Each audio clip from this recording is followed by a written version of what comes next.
किसी जमाने में एक चोर था। वो एक बादशाह के महल में चोरी करने के इरादे से गया। रात का वक्त था और महल के एक कमरे से बादशाह और उसकी बीवी की गुफ्तगू की आवाज आ रही थी। वो खड़े होकर सुनने लगा। अगरचे ऐसा करना गलत है, नाजायज है, चोरी है, लेकिन चोर तो चोरी ही करने आया था, तो उसे सुनने में क्या चीज माने होती। आखिर वो चोर ही तो था। उस चोर ने सुना कि बादशाह अपनी बीवी से कह रहा था कि मैं अपनी बेटी की शादी ऐसे आदमी से करूंगा जो निहायत मुत्तकी और परहेजगार हो, बहुत अल्लाह वाला हो। जब चोर ये बात सुन रहा था तो उसके दिल में ख्याल आया कि क्यों न मैं कुछ दिन ऐसा बनकर दिखाऊं कि बादशाह मेरे ही साथ शहजादी की शादी कर दे।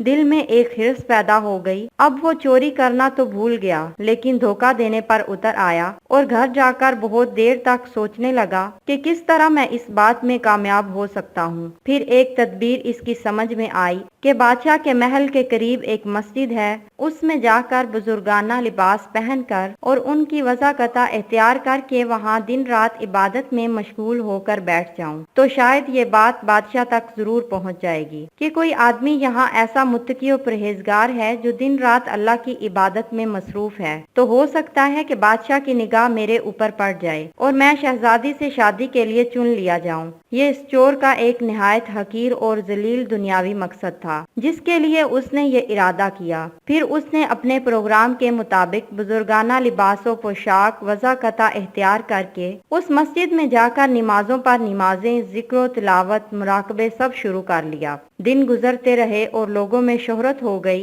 कि कोई अल्लाह वाले बहुत बड़े वली यहाँ आए हैं जो दिन रात इबादत करते हैं। यहाँ तक कि ये बात बादशाह तक पहुँच गई कि यहाँ कोई अल्लाह वाले आकर बैठे हैं, जवान, जाहिद और इबादत में लाजवाब, तकवा तहारत में बेनजीर। जब बादशाह को ये बात मालूम हुई तो उन्होंने अपने इरादे के मुताबिक गौर फिक्र शुरू कर दिया कि शहजादी के मुतालिक जो सोचा था उसके लिए इसी का इंतखाब क्यों न कर लिया जाए। बादशाह ने इस सिलसिले में गुफ्तगू के लिए अपने वजीर को भेजा। वजीर उस शख्स के पास मस्जिद पहुंचा और बाअदब होकर उससे कहा कि मैं आपकी खिदमत आलिया में बादशाह की तरफ से एक पैगाम लेकर आया हूँ। उसने पूछा, क्या पैगाम है? वजीर ने बताया कि बादशाह ने कई साल पहले ये फैसला कर लिया था कि वो अपनी बेटी का निकाह एक ऐसे शख्स से करेंगे जो बड़ा मुत्तकी और परहेजगार होगा, अल्लाह वाला हो, और वो उसकी तलाश में थे। उनकी नजर इंतहाब आप पर आकर रुक गई है, लिहाजा बादशाह ने मुझे भेजा है कि इस सिलसिले में आपसे गुफ्तगू करूं।